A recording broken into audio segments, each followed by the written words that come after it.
Thank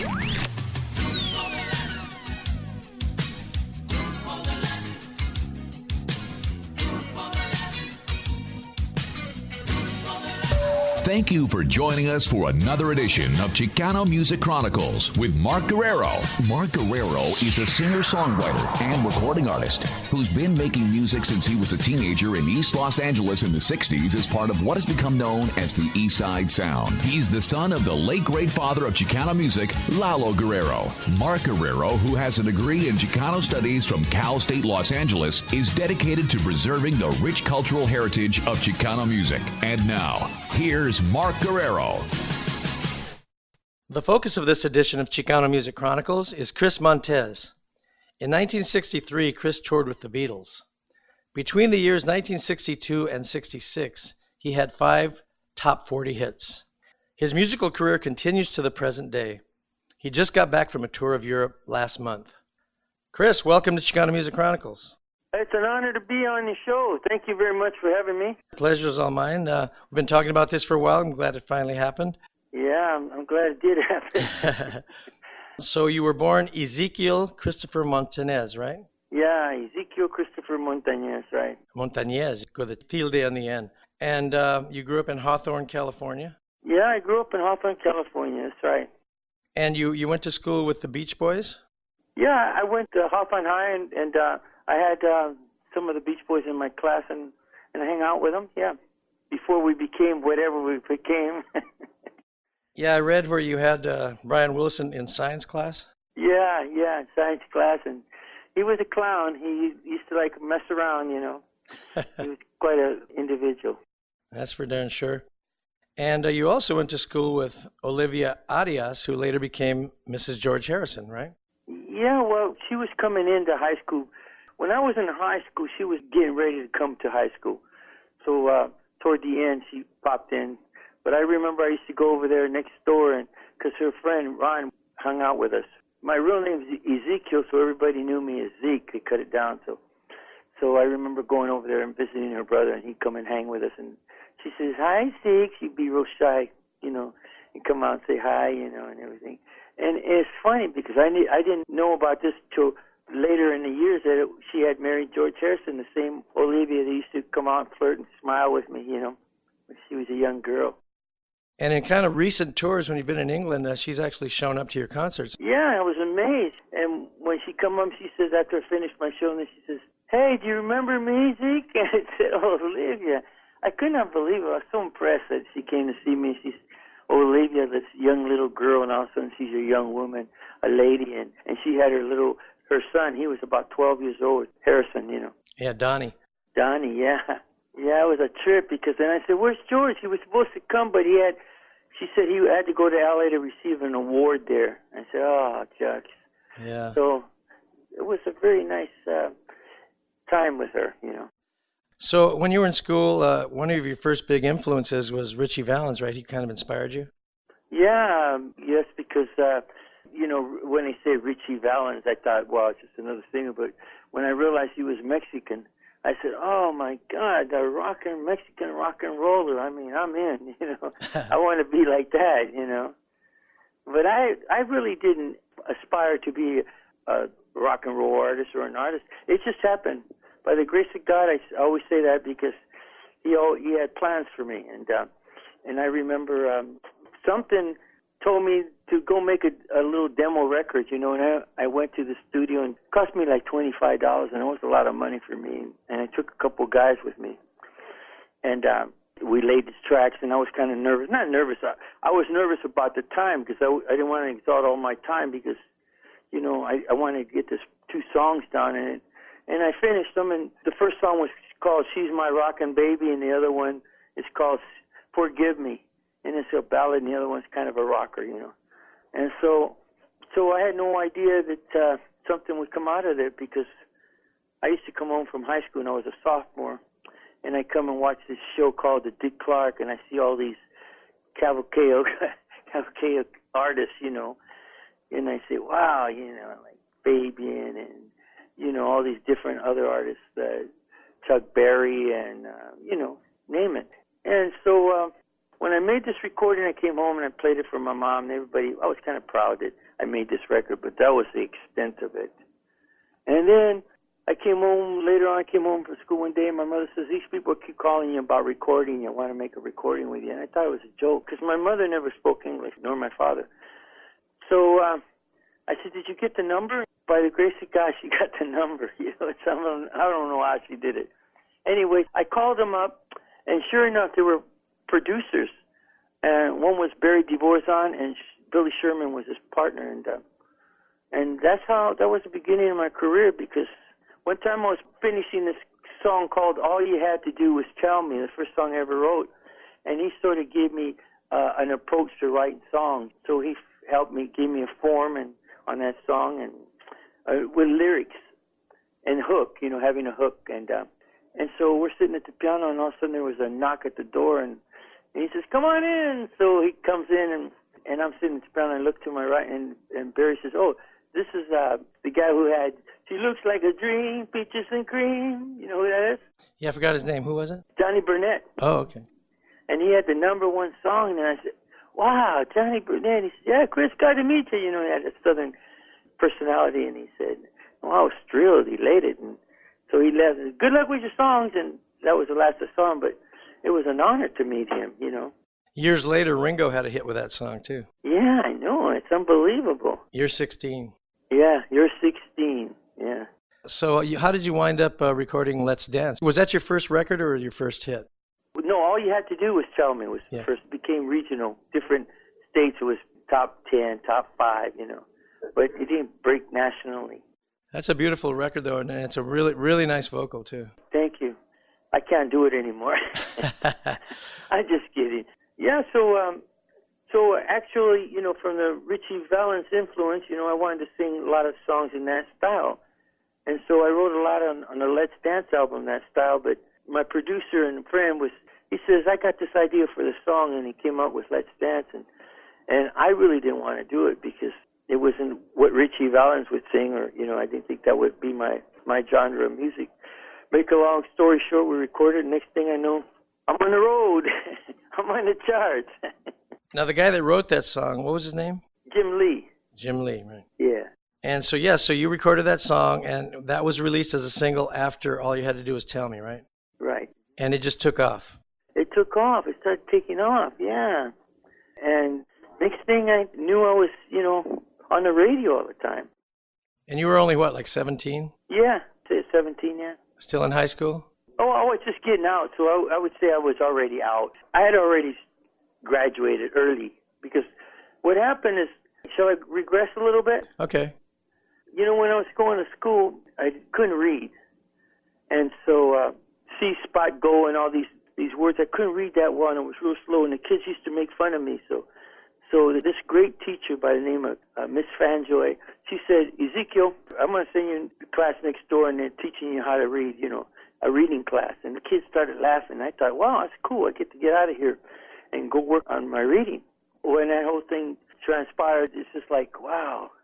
And then I got the grip of the English language reading, and all of a sudden, you know, I became top dog at spelling contests and all that around the school, you know, because of her, you know, and I could retain everything. And when I got into the 6th grade, I'd already had a good background as far as my education to retain the material that I was studying. And so I went to the 7th grade, and I was doing my homework, and the teacher, his name was Mr. Olson, he said, Ezekiel, would you like to go to high school next year? I see you work and you can handle the 8th grade work.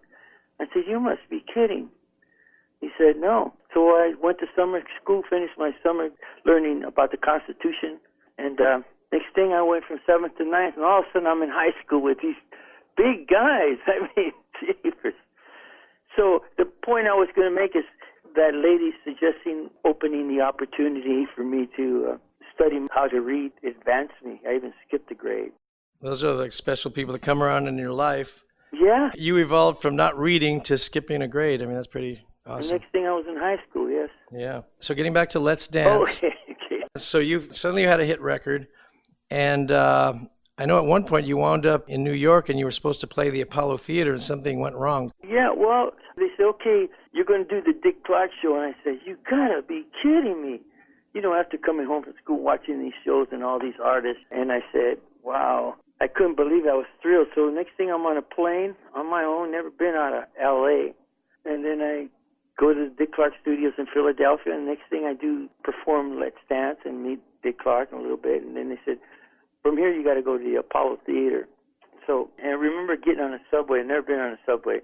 And I'm telling, we're 78th Street or something. I don't even remember what street it was. And next thing, all these people are standing on the subway, and they push me out. Here it is, and the door opens, boom. Next thing I know, I'm out in the street in a heavy part of the ghetto. I mean, real heavy place. And all of a sudden, there's this tall black gentleman. He says, can I help you? And I said, well, I'm supposed to play at the Apollo Theater. And he said, I'll take you there if you give me a couple of dollars. And I had a couple of dollars. I said, yeah. So he grabs my guitar, my suitcase, and we walked through the bad part of the ghetto going to the Apollo. And he was like an angel sent to me to guard me, to get me to my destiny. And it was raining, and because of that, I missed the rehearsal, so I couldn't make the show. But they had me stick around for the next two other theaters, the Howard, and I don't remember what the other one was. Well, you sure were lucky. That guy could have just walked off with your guitar and your luggage. Yeah, he could have. And the other thing is, I could have got mobbed or robbed going down the main street because I'm lost, and I'm a young kid, you know. And so he got me there. I said, thank you. He gave me the $2, and it was raining, and I walked into the doors, and I go into rehearsal, and boom, that's the last I ever saw him. It was just like a flash in my life. I said, wow. You know, and when you're new and everything's thrown in your face, and, you know, you're not prepared. I was, and I didn't even know what was going on. Amazing. Yeah, and then so I had my arrangements in my hand. The second theater we did, I gave them the sheet music, and they start saying to me, hey, Chris, on bar 22, you want to go to the coda sign or you want to repeat here? And I'm saying, you know, it's like learning to speak English again. Man. What a trip. And I said, I thought it was all written down. He said, no. So I had to sing the songs for them, and that's how we got rolling.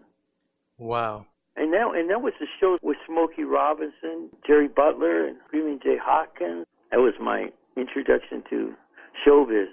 So we can get some music going right here. Why don't we spin Let's Dance, the song that unleashed you on the world. All right. Here's Chris Montez, Let's Dance. So you mentioned Screamin' Jay Hawkins and all these people. Yeah. Were they all on this particular tour with you? Yeah. Oh, well, this was a theater tour before I did the Sam Cooke. It was just a black theater circuit I got hooked up with. Now, what were your experiences with, say, Sam Cooke?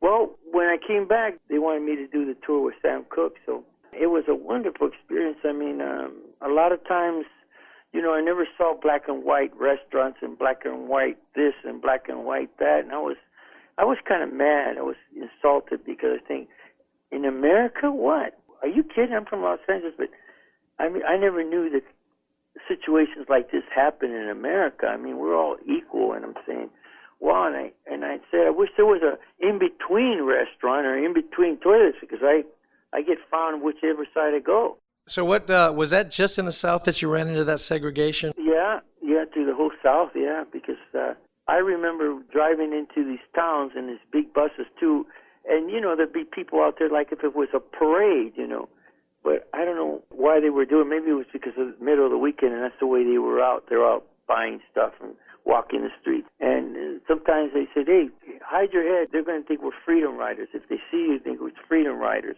They were having a whole hassle with that, you know. My friend Tommy Rowe was from the South. He went through that whole ordeal with us, too, because he was on this tour with us. And what was his big hit? Was Sweet Pea, wasn't it? Yeah, Sweet Pea, Sheila. Never knew a girl like my little Sheila. Yeah. That song was very Buddy Holly influenced. Yeah, I think that was his influence. In fact, I just saw he sent me a little clip of him doing an interview for his book, and he talks about us and our situation, how rough it was, you know. Well, he left after a while, but he would drive his own car. And we get out of these shows late at night, and all these musicians and artists would get in these rugged old buses. The seats were made of wood, and I try to sleep. Neighbors that's when the partying would start with them, you know. And the Drifters were on it, and all these different other artists. And, you know, we get to these cucaracha motels, you know. The best of the lot, you know. I mean, they just say, "Oh, Chris, your room is over there," and I get there and it's be all raggedy old rundown motel, you know. Show business, huh? Show business. Did you say Smokey Robinson was on some of these tours? Yeah. The Sam Cooke show, no, that was the theaters we did. You know, the Howard and Apollo and all those. Yeah. So those are two icons right there. Yeah, right. Yeah, I got to hang out with Smokey and his wife. I remember he said, "Hey, Chris, I'm going to buy you dinner. Come with me and my wife." So I was walking down the street with him, and all of a sudden, people everywhere we went, I'd hear whispers, "Hey, that's Smokey. That's Smokey." Obviously, he was a very nice guy, huh? Yeah, he was very nice. How about Sam Cooke? Was he cool with you? Yeah, Sam Cooke was really cool. I remember, you know, we're working our buns off, and the tour is pretty rough every night. And one time, somebody said, "Hey, Sam's looking for you. He wants to talk to you." And I said, "Oh, I wonder what I did wrong. You know, I'm trying to stay within the scope of everything and keep everything rolling." And so I'm waiting around outside because it was outside an arena. You know, it's like a baseball field, really. So he comes up and says, "Hey, Chris." I said, "Oh, hi, Sam. How you doing?" He said, "I just wanted to come personally talk to you." And he said, "I wanted to tell you, if there's anything you want or anything you need, let me know." And that's what he wanted to talk to me about. Very cool. That was very cool. I was really honored. I said, "Thank you, Sam," and shook his hand. And then we finished the tour. And then after that, I never saw him again other than him, you know, getting shot. Tragic end to that great singer. What a voice, huh? Wow. And I used to watch him every night sing Bring It On Home to Me.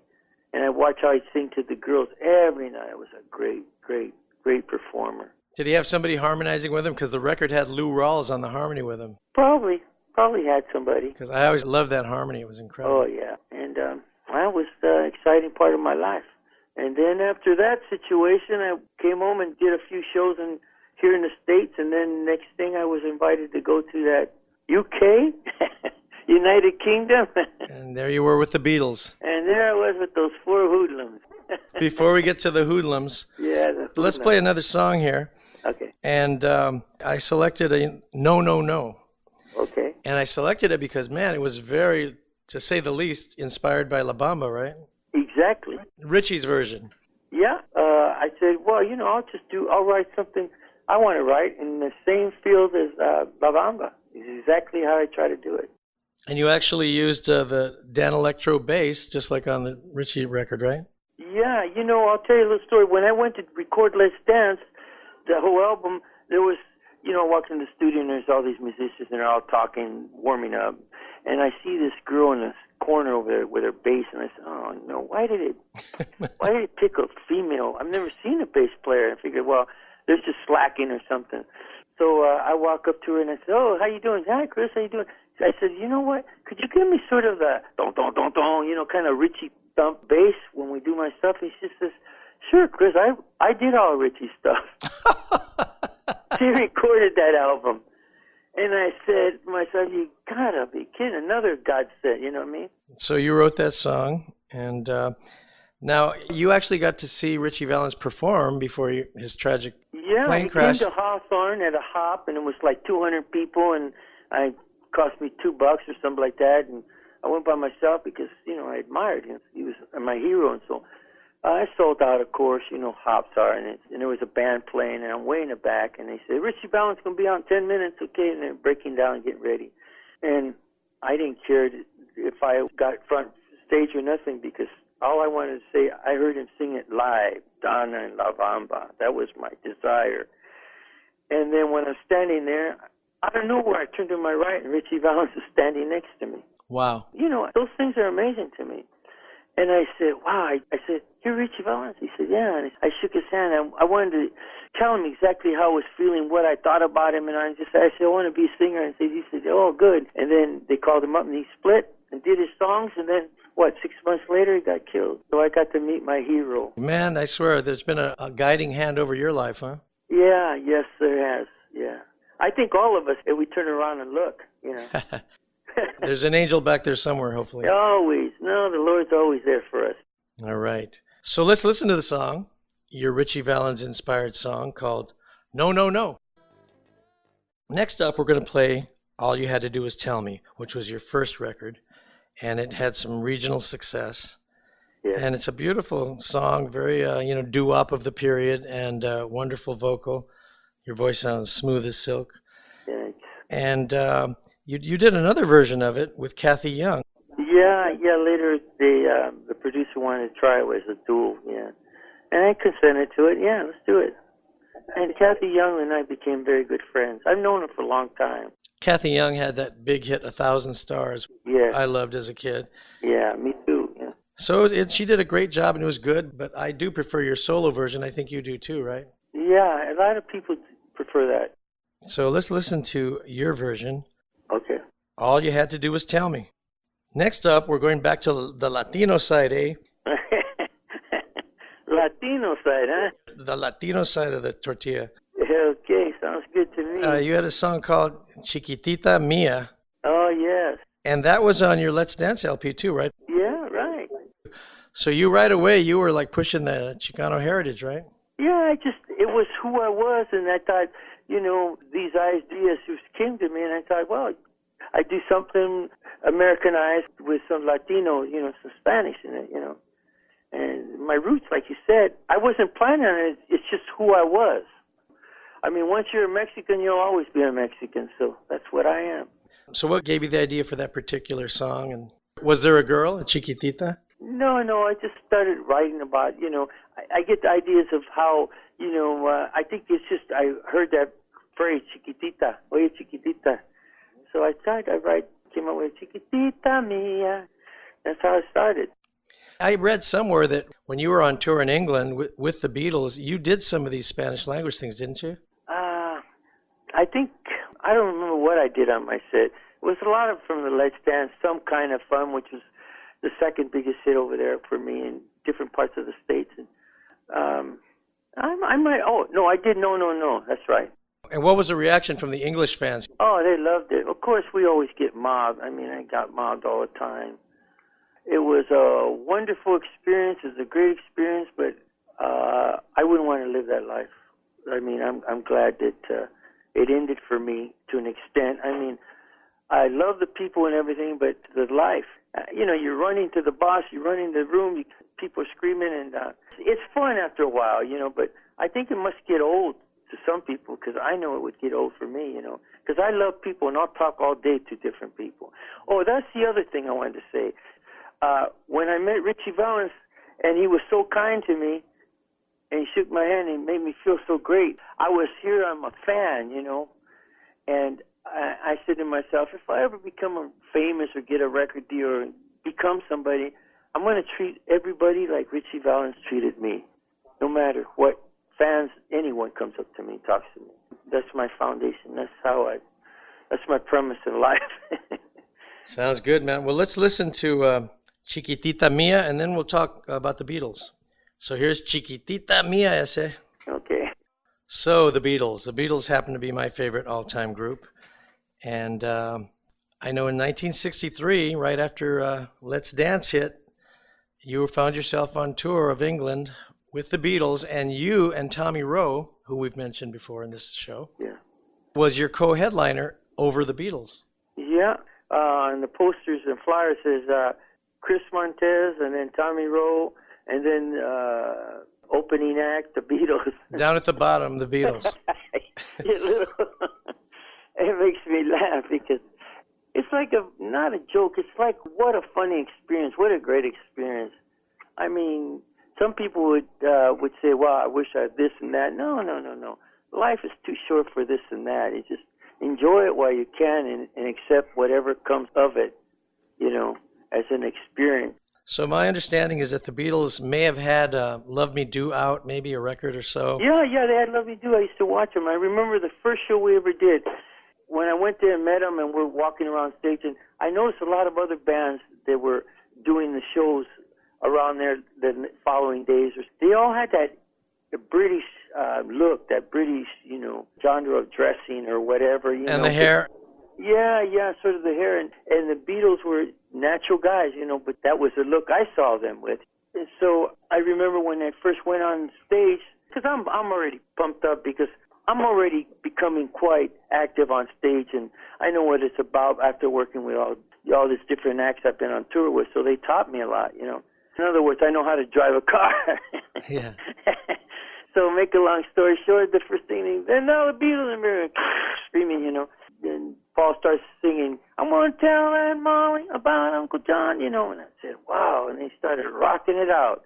And I said to myself, wow, these guys are really rockers, But, of course, I didn't know their background, even though, I was doing my homework.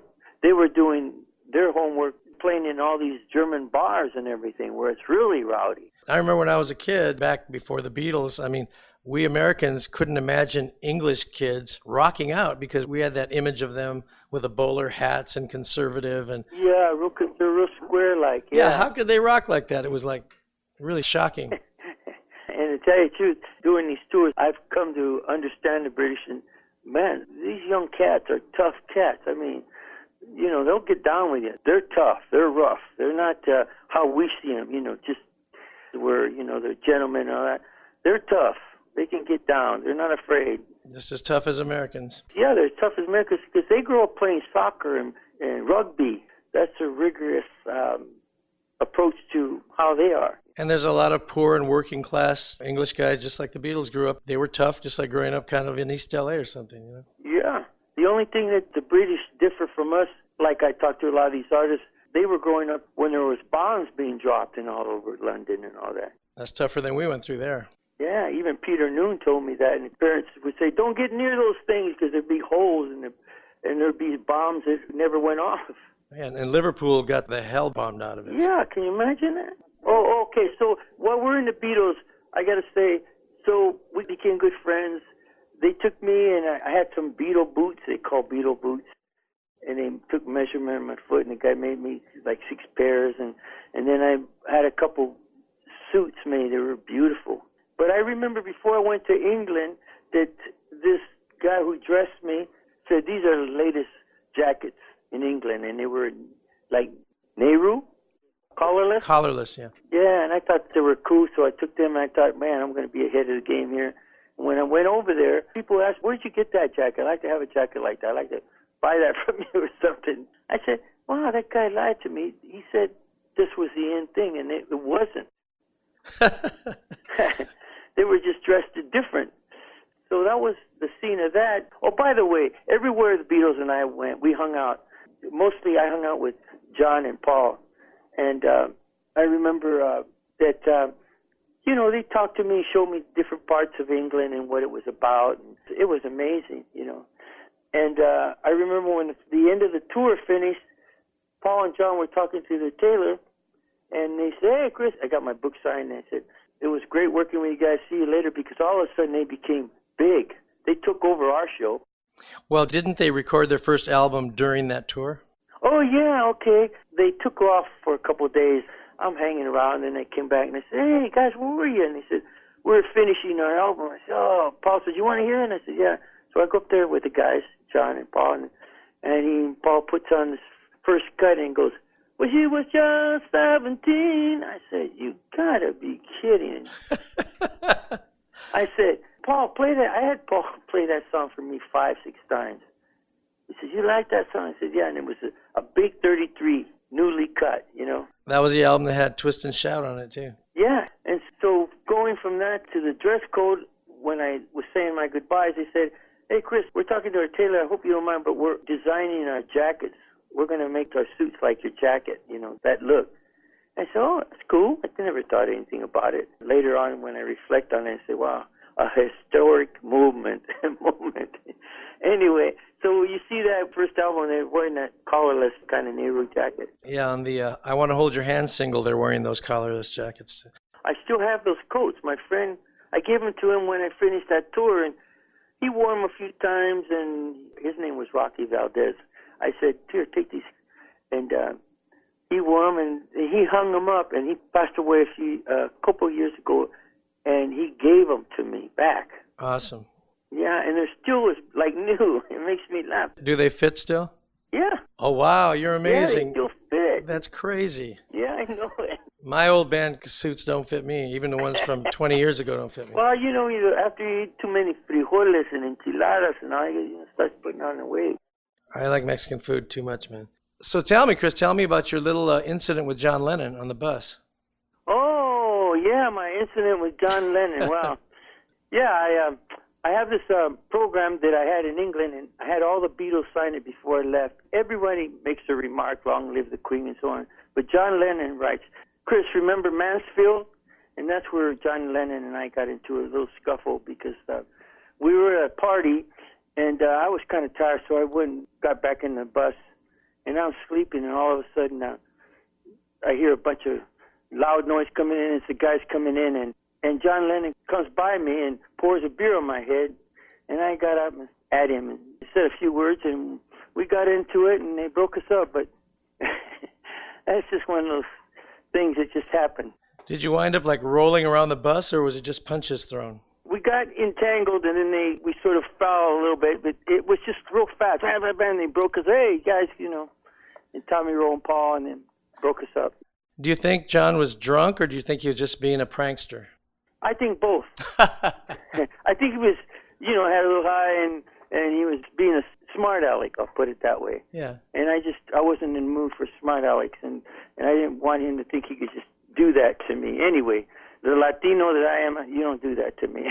Damn right. We said our goodbyes, and it was good goodbyes, and like I told you, they were getting their new suits put together. And yeah. We had a nice discussion when we said goodbye, and I'll always admire them, and especially John, because he was a great artist, and of course Paul McCartney, but all of them were. But these are the two guys that I hung out with mostly, and Paul was always trying to keep things together. So getting back to the album, they recorded the album during the tour, and then the album took off, and then suddenly they were headlining over you guys, right? Well, they were starting to get so powerful, and we still had a momentum going because it still was Chris Montez and Tommy Rowe and the Beatles. But with Love Me Do coming in, and then they were such great artists that they said, you know what, I think we ought to have the Beatles close the show, the promoters. Yeah, that made sense. Because we're finishing our last show in Liverpool. Whoa. I hope you don't mind. They asked me. I could have said, no, I still want to finish it. I said, it's their hometown. That'd be foolish. Even if they weren't as popular, I'd say, go ahead. I could care less. Because that's what I was. That's who I am. And they closed the show. That was a wonderful show. What an experience for you. That's so historic, man. From learning to read to living in a little shack house with 4 brothers and 4 sisters, and eating frijoles y tortillas y huevos rancheros or whatever my mom used to make. Menudo on Sunday. And menudo, I didn't get into that too much. Chorizo I did. Yeah. Chorizo. Yeah. Chorizo and eggs. All right. Great. I'm so glad we got into that Beatles story. The next song I'm going to play is You're the One. Now, was that the flip side of Let's Dance? I think so, yes. Now, did you write that one? No. Tell me about it. Jim Lee wrote it, and, we were writing together, and he was coming up with ideas, and I said, hey, yeah, I like that. And so, he sing it to me, and we work on it, and I thought that was really in the direction that Richie Valens sang, It's a ballad. Well, I read somewhere that years later, in 1973, You're the One was re-released in Europe, and it went top 5 in Germany and Britain. Ah, well. Did you know that? No, I didn't. No, there's a lot of things that go on in Europe that I know where, when people come and say, would you sign this autograph? Would you sign this? And there's photos and album covers and record covers that I've never seen. And it makes me laugh. Say, where did you get that? Well, this was being sold in Germany, and this one's from France, and it's a wonderful array of photos, Record companies often don't bother telling the artist. I made a couple of singles for Capitol in 1972, and I found out 40 years later that it was released in France, And then some stuff I did when I was a teenager on Crescendo Records were released in France also with a whole different sleeve as an EP. I never knew about it till 40, 50 years later, Nobody tells you what they're doing. Yeah, nobody keeps in touch with everybody, yeah. They don't want you to know what's selling other places, maybe, I don't know. Well, I don't think they're concerned about anything but America. I don't know. Oh, I see what you're saying. And now that the world is at the touch of your phone, it's like, wow, it's a whole different, Yeah, now they can't hide much anyway. They can't hide anything. No. All right, well, let's listen to it, man. It's a nice ballad. You're the one. All right, so now your career goes into a whole other phase. Yeah. You dropped out of the music business for a while because I think you got burned out and you went back to school. Tell me about that. Well, I not only got cheated on my contracts and the monies. In those days, it was a few thousand, but it wasn't like today, you know.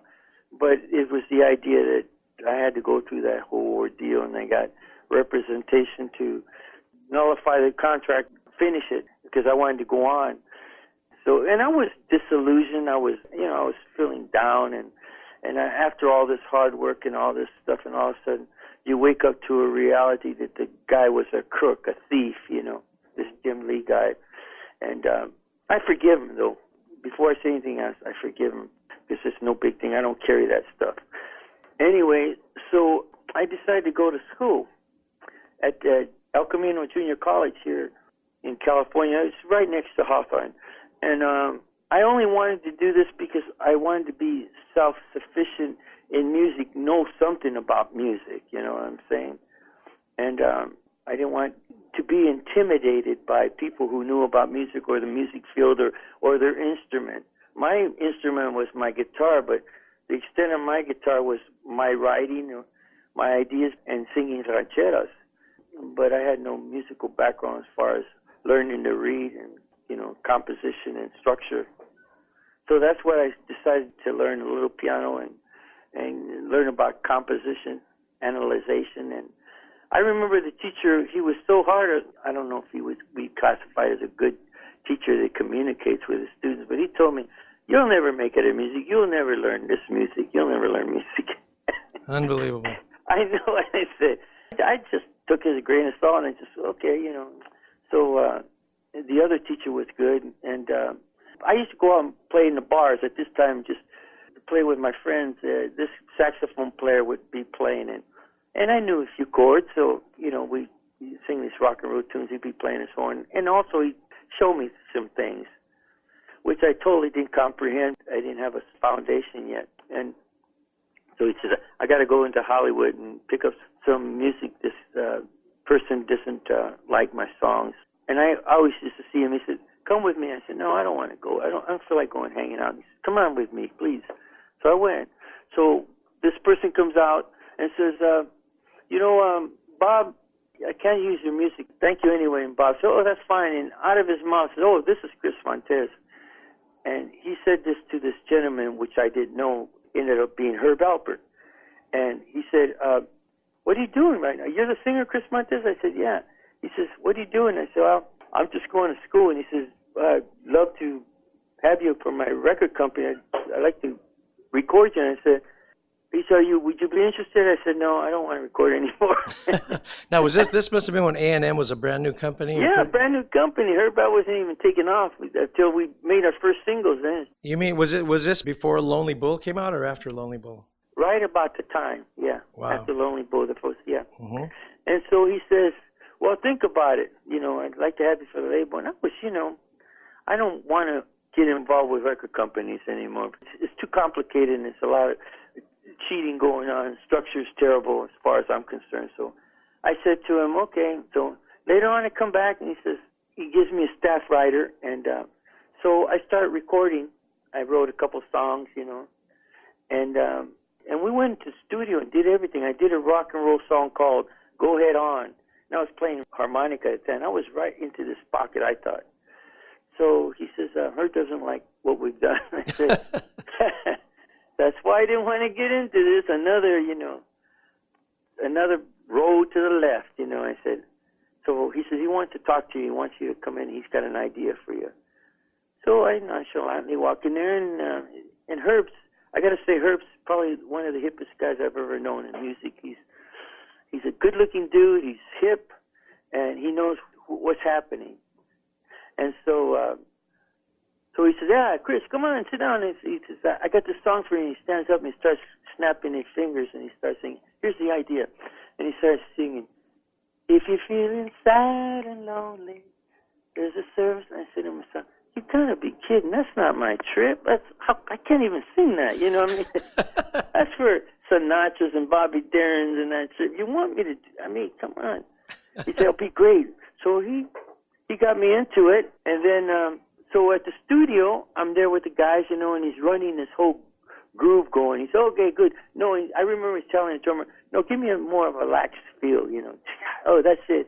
And he bounces around. He waves his hands like, you know, keeping it cool. And so he says, all right, let's do it. So I start doing this song, and he's standing next to me, right next to me while I'm singing this song to make sure that I felt comfortable, and he's coaching me through this thing. He said, okay, it's great, Chris, let's do it again. By that time, I was ready, even better. He said, that's good, let's take that one. That was the beginning of my new career. And that was Call Me. Call Me, yeah. And it went big. It went big. In fact, people thought that it was a female singer. It was your voice was kind of high then, and since you were singing very smoothly. Yeah, it was a different genre, and they said, this can't be the same Chris Montez that had Let's Dance. No, this must be another Chris Montez. Yeah, well, it went to number 22 in February of 1966. Yeah, that's wonderful. Now, did he produce the record? Yeah, Herb Alpert produced the record.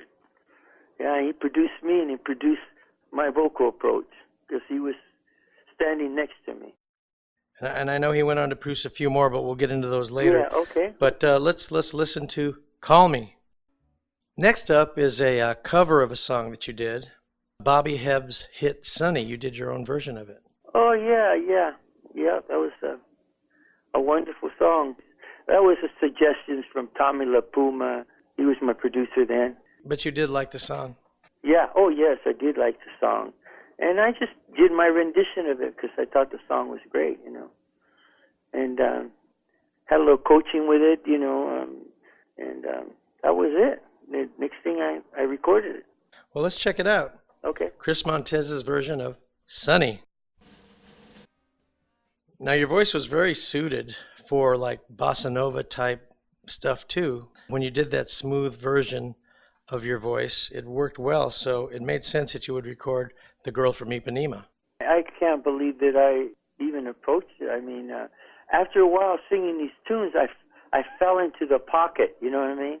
I said, yeah, I became Chris Montez from a different perspective, of a different caliber of singer, or not caliber of singer, a different style of singing. That's what it would be considered. Well, you know, Carlos Antonio Jobim was quite a genius, and that was one of his first big hits. That was the best. Can I say something about tours with that? Yeah. Well, when I had all these hits going, I was invited to go to Brazil. Oh, cool. So I said, okay, you know, because the more I see these different cuts from the album was big over there, but I didn't know. And they said, I want you to do a tour in Brazil. I said, okay, good. So next thing, I'm on a plane, and I took some guys with me. I took a group of guys with me that we rehearsed these songs. And I played some guitar, a couple of tunes, but other than that, I wasn't playing much guitar, not like I do now because I studied it for a long time. Anyway, to make a long story short, so we're on the plane, and they had me sing like The More I See You and Call Me on the plane through the, you know, through the speakers, and there was a lot of kids there, you know. I guess they were going home. So when we landed, you know, I always wore a suit and tie. I always try to look slick. And we get off, and I look out the window, and I see a lot of people, and I'm thinking, wow, there must be a heavyweight in here, you know, or some diplomat. Some diplomat. I thought it would be a diplomat, you know, because I was in the middle of the plane. I didn't pay much attention. And then when I got off, I see this crowd of people. There must have been 4,000 to 5,000 people with this big banner that says, "Welcome, Chris Montez." I couldn't believe it because I just got through that whole ordeal with the Beatles, you know, getting mobbed. Yeah. Well, it was that way. I mean, they had an escort for me, police escort, and took me to where I was going to stay, and I was on the Ipanema beach. I had such a big, it must have been a double condo. That's how big my room was, overlooking the ocean with a balcony, and man, it was like multi-millionaire people lived, you know.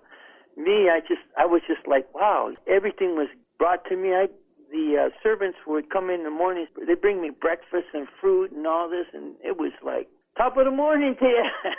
You'd come a long way from the Cucaracha motels. Yeah, the Cucaracha. Motels, yeah. Yeah, motels. Oh, yeah. And everybody treated me like I was some kind of a famous idol, you know. I can see it because really your voice was so suited for that kind of, like I said, bossa nova, Brazilian style singing. It just was perfect, so I could see where it caught on over there. Strange how things happen. And next thing I know, I have 4 bodyguards. I'm serious. I couldn't go nowhere. And a lot of people would come and talk to me and rushing me in the streets. And these guys would put them back and say, hey, leave them alone. Don't push them like that. I told them, I'll sign their stuff. Don't mistreat fans. It's people, not fans. It's people, you know.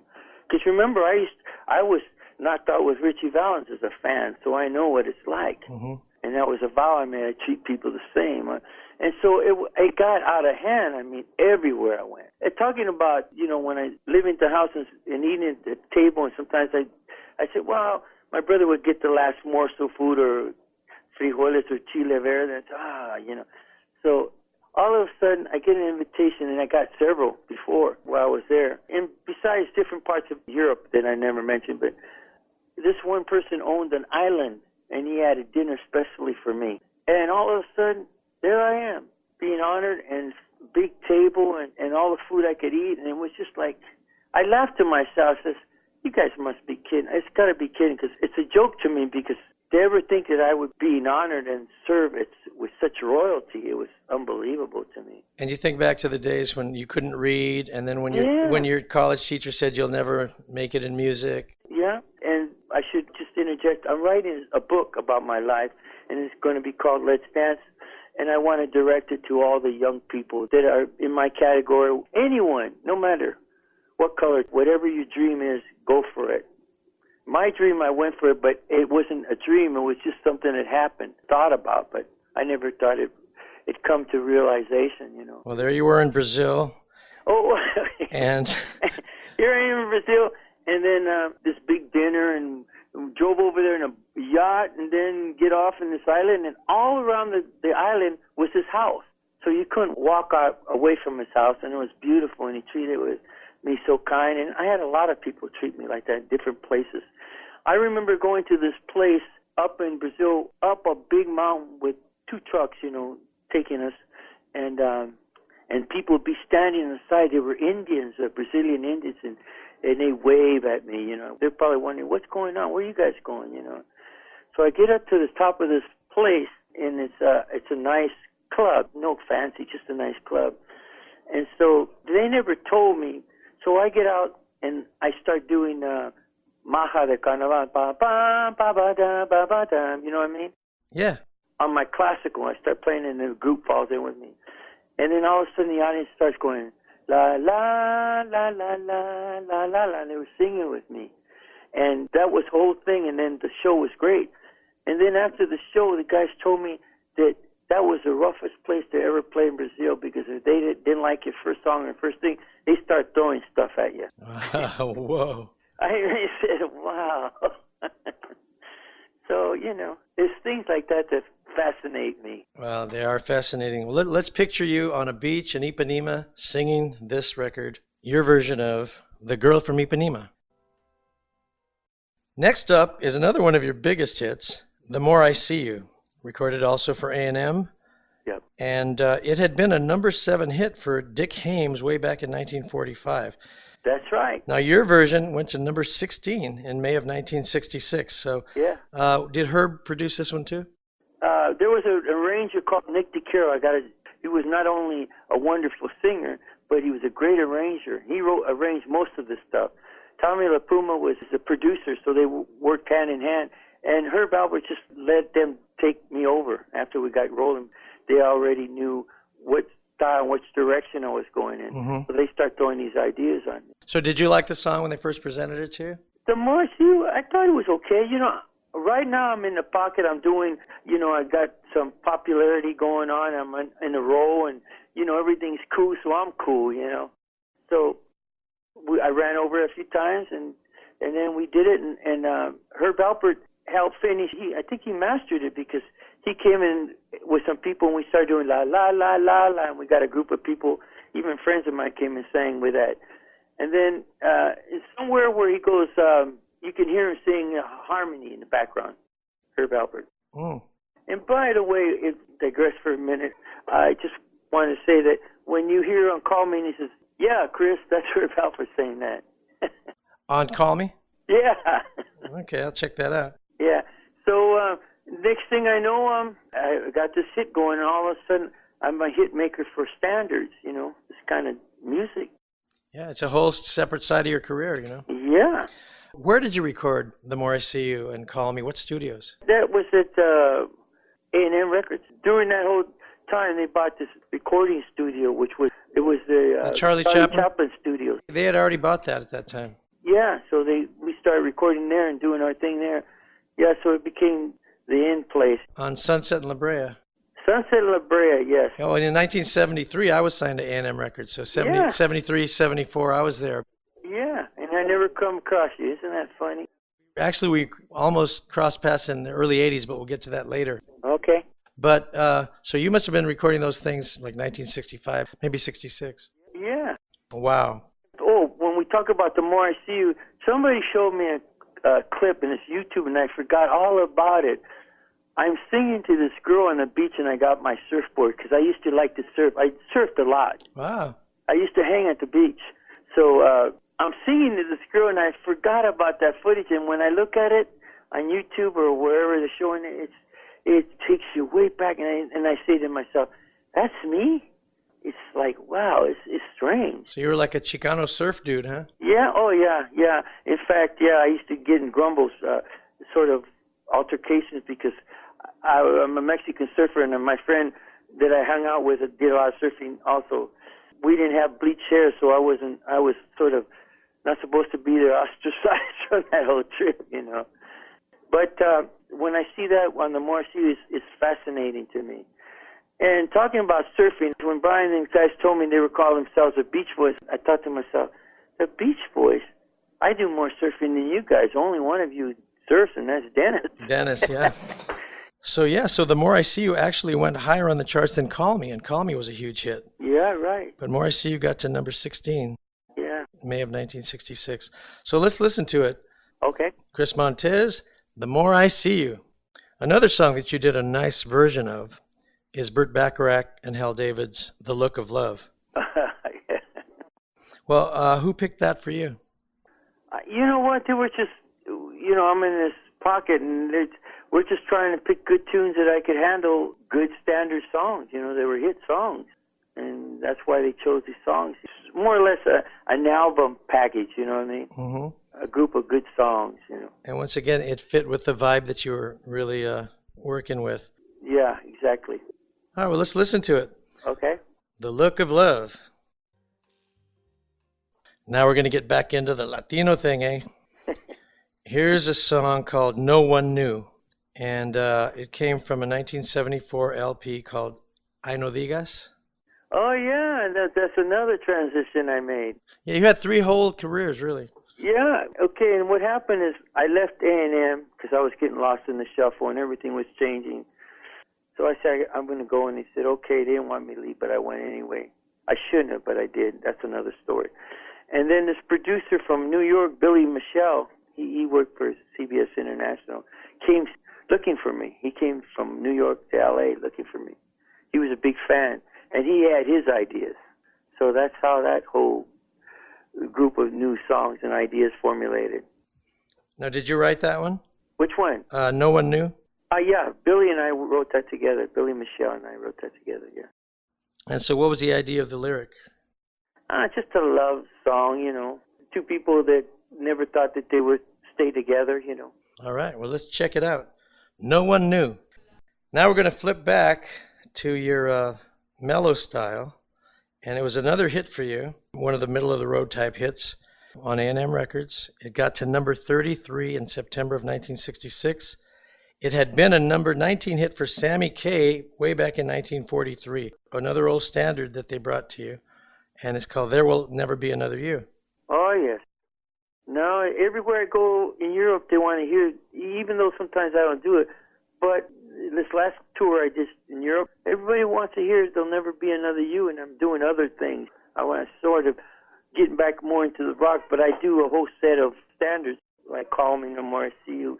But I used to do There'll Never Be Another You, and I think that's a well-known song, my rendition of it. So when you do concerts, do you kind of split up your show? You do rock, then you do the middle of the road? Yeah. I just do a few. I think I wanted to entertain the audience. It becomes boring to me, I think, same old songs. Yeah, I think you got to show the other side of who you are, what you can do. And that's what I try to do. Are you saying you do sort of the middle of the road ones together in a little set, or do you mix them in? Yeah. I do them on their own. I do a bunch of things. Like I'll do Richie stuff, and then I'll do the standards, and then I'll do some blues songs. I do Eric Clapton's Wonderful Tonight. Just things like that. And I get to play my guitar now. Yeah. Are you playing lead as well? Yeah. All right. I played now because I went and studied music, and then we never got into it, but I spent many years studying at conservatory music, and then I went and studied several years at Dick Grove School of Jazz, which opened my mind completely. I went there, when was it? Early 80s, I think. Yeah. I took a few harmony classes and ear training. It was very helpful. Great. Yeah, I learned a lot from there. That set me free in my playing and my composition. It is eye-opening, to learn about extensions and substitutions and inversions, and it starts to make sense. Before we were kind of just working on instinct and guessing, and guessing. Yeah, took all the guessing out of it. Yeah, it's very, very helpful, and it improves you as a player as well. Oh yeah. A lot of data in your brain. It's good stuff. There you go, man.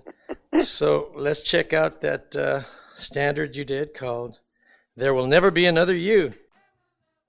Unlike your live shows, we're flipping back and forth here. Yeah, okay, good. We're gonna do another flip back to the Chicano thing, man. Okay, let's do it. And we're gonna listen to I Know Digas. So tell me about that. I Know Digas. Okay, did we speak about I Know Digas? Well, we talked about that was the name of the album, and we did play No One Knew. This is the title track. Okay, yeah, I Know Digas. I started writing an idea around that, and my producer Billy Michelle, who I was working with, he wanted to bring out all that stuff from my ideas like that. He liked that idea of a Spanish background or whatever influence, Mexican influence, and that's how it came about. And so we put it out, and all of a sudden it became a monster hit on different parts of Europe. In fact, I got a gold single for it, and Billy Michelle was always angered because he said it could have been a huge giant, but there was some kind of problems in the company or something. There was jealousy or something. Who produced it and what company and who had, I don't know, politics. There's always politics, often politics. But it's it's funny. But it was I've gone to Austria, Germany, and they want to hear I Know Digas. Is it sort of a polka or what? Yeah, it's a ranchera. Yeah, polka. Yeah. Is it all Spanish or bilingual? No, it's bilingual. Yeah, well, it's an exciting track. Let's check it out. Okay. I Know Digas. On that single, I Know Digas, right? Well, I was invited to Sopot, Poland. They wanted me to come and do a concert with a bunch of others. There was artists from Japan, Germany. I didn't know a lot of the names, but they were big artists. It was a competition for a Sopot festival. And so they gave me a couple songs, and they wanted me to select one and sing it in English, so I did. And I put some Spanish lyrics. The title came out, La Luz del Mor, the light of love. Of course, my friend Billy Michelle helped me with the lyrics. And so here I am, and it's like you won't believe this, an outside stadium with about 20,000 people. Wow. And this is a contest. And me, I could care less who won, I was just glad to be there. And the unique thing about it is when I got there, I had my music and my arranger arranged for this 50-piece orchestra. Wow. Yeah. And so I'm talking to the conductor, right? Mm-hmm. And his assistant says, he doesn't speak English. He's from Russia. All he speaks is Russian. I said to myself, wow. And she was from Cuba. She says, I speak Russian. Oh, of course. So she conversed with him what I wanted, and we ran over for one time, really. And I never had, a whole orchestra plus violins and cellos. Wow. And me on guitar, and I swear it was amazing. And as the show goes on, different people started getting eliminated. Mm-hmm.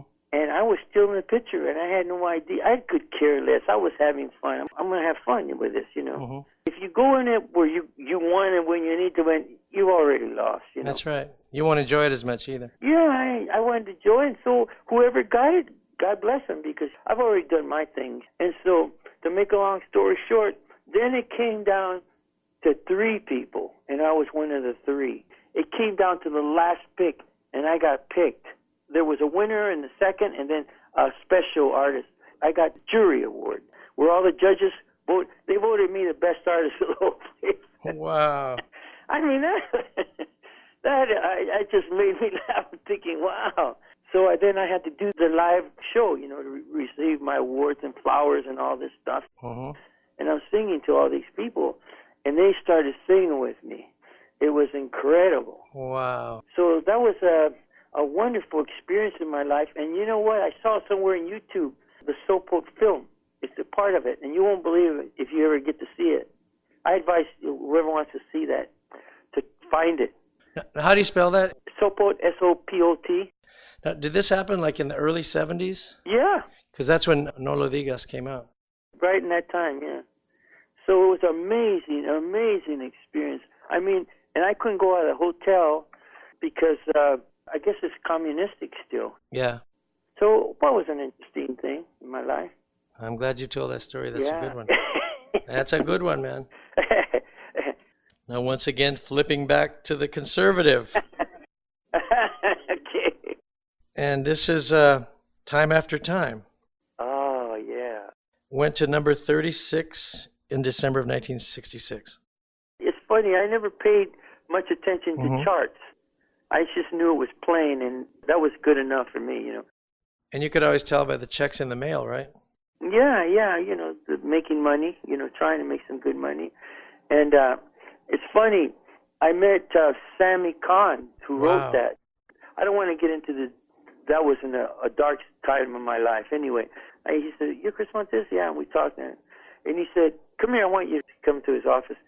And he gives me the sheet music with my photo on it, Time After Time. And he said, "I'd like to thank you for doing this song." And he signed it for me. That was amazing. Because Sinatra always went over there and hung out at his house. This song, Time After Time, had been a number 16 hit for Frank Sinatra. Wow. Did you know that? No, I didn't. Did you like your version? Yeah, it was fun. You know, every song to me was a new interpretation, but a new approach. And I was doing La La, so it was the song stood on its own. So you know, there was nothing I could do other than try to give my interpretation, my style, to make it happen for Chris Montez. That is, you know. Did you like it when you first heard it? Yeah, I thought it was. I would say, wow, that's a happy, nice song. All right. But you remember, I never heard a lot of these songs before. They just presented them to you. Yeah, they were new to me, you know. I'm saying, wow, this was right in 1942, this was in 41, you know. Wow.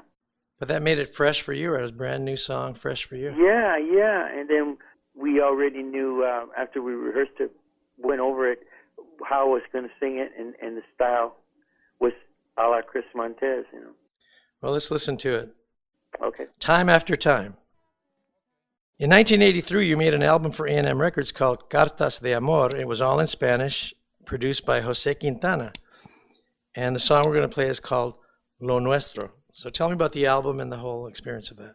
Well, okay, so after I had done this thing with Billy Michel, and then, you know, from New York, and I came back, and I heard that I was sort of in a rut, and I heard that Herb Alpert was opening a Latino department. And I remember when I left, they wanted to do a Latino thing with me, but I wasn't interested. I wanted to continue doing my stuff.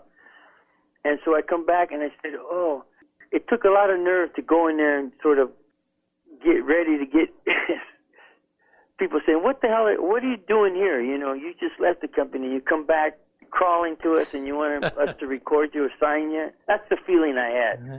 That's not what they did. So I start coming in, because of the Dick Grove, he gave me all my foundation about to write standards with standard progressions, you know what I'm saying? And I came in and started playing a couple of songs, and he said, that's pretty good. But I was playing guitar, but I was playing a lot of stuff with a George Benson feel, you know, because I was a big admirer of George Benson. Mm-hmm. And so Jose Quintana said to me after, "You're Chris Montez, aren't you?" And I said, "Yeah." I assumed he knew, but I guess he didn't really. So he said, "Well, I'm gonna talk with Herb, see what he thinks, play some of these things we're doing." And he came back to me and says, "Herb wants to record you." I said, "Oh my gosh." So I did the whole album, and it's a beautiful album. It didn't take a lot of time, but there was a lot of structure and time put into it.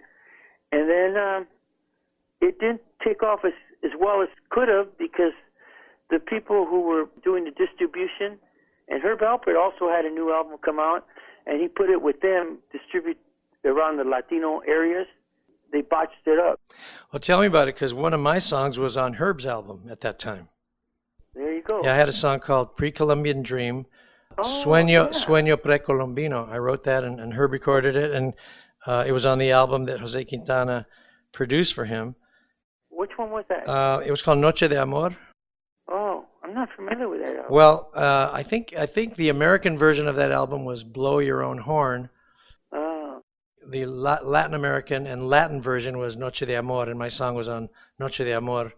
Wow, that's great. And it was a B-side of a single in Mexico.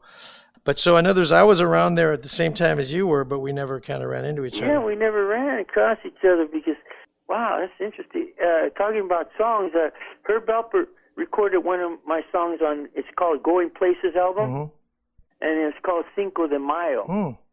And I've gotten a few calls on it, but I only did because of my Mexican background, and Herb Alpert heard it and he liked it, and he said, "I want to record it." I said, "Okay." And you know, I made quite a few bucks on that song just because it was on his album. It was amazing to me. Oh, cool. Hey, well, check this story out. Since we're talking about Jose Quintana, here's one of my business blunders in the music business.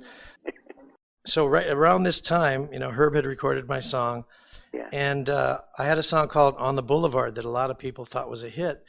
And so I got a call from Jose Quintana saying, "Hey, I'd like to record On the Boulevard, and I'll get you the best studio musicians, John Robinson on drums, and we'll do it." And I said, "I can't," because I had been recording it with this other local producer who was not big time, but he had put in like 10 grand to record this EP for me, and it had On the Boulevard on it, and I thought, I can't bolt from this guy, and I said, I can't do it, and I turned him down. And as it turned out, the small-time guy never got it distributed. It was never really officially released, and I blew that opportunity. And looking back on it now that I'm older and hopefully a little wiser, I should have gone ahead and just had them try to compensate that other guy, Yeah, you could say, "You know what, I got this other producer." Yeah, we always, We learn later. So getting back to Lo Nuestro, so tell me about that song in particular. That's your favorite on the album? Well, that's one of them. The way it laid, and it was all Spanish, and it's beautiful lyrics, and it's a classic. Believe me, it's a classic. How would you describe the style? It'd be like a smooth, a standard bolero. Oh, beautiful, yeah. And it's wonderful. When you hear it, you'll see what I'm talking about. All right, let's listen to it. Lo Nuestro. Okay, Chris, so the last song we're going to play, we're going to go back to rock and roll, man. We're going to end on a blast. So it's going to be Some Kind of Fun. Oh, yeah. So tell me about that song. Did you write that? Yeah. Well, I wrote it, and Jim Lee helped me write. I mean, I wrote the whole idea, but he helped me with the lyrics. And this was after Let's Dance was going, and we had to come up with a follow-up. And it was a good groove and everything, and it was in the same genre as Let's Dance. So we put it out, and in fact, when I was on tour, after I left England, it became like top 5 after I left. That was the second release over there. Wow. So I do that a lot, different parts of Europe. In fact, that's one of my opening songs when I go to Europe or anywhere. Wow, that's incredible. Yeah, it's strange, It could have happened to anyone, but at this time of life, it happened to me. Unbelievable story. I know it. So, all right, let's take it home, man, with Some Kind of Fun. Now, you just got back from Europe, was it? Yeah, I just got through doing 35 concerts in England, Scotland, and Wales. And then I came home for a few days, and then I had to go do a concert in New York, which I was already burned out. I was exhausted, and then I finally came back from New York. I mean, right after, a few days off, one day off, we get to the airport back. And then I was sitting on the sofa. I said, oh, it's over for me for a while. And my wife says to me, hey, you have to leave for Belgium in 3 days. Wow. All right, Chris. Well, thank you very much for being on Chicano Music Chronicles. Well, I like to say it's a pleasure and tell the people in Spanish, con Dios todo es posible. With God, all things are possible. And that's where I'm at. That's a beautiful way to end the show, man. Thank you. You've been listening to Mark Guerrero's Chicano Music Chronicles, produced and hosted by Mark Guerrero. Executive producer, Frank Miranda. Production and imaging by David Tyler. For further information on this program, visit www.chicanomusicchronicles.com.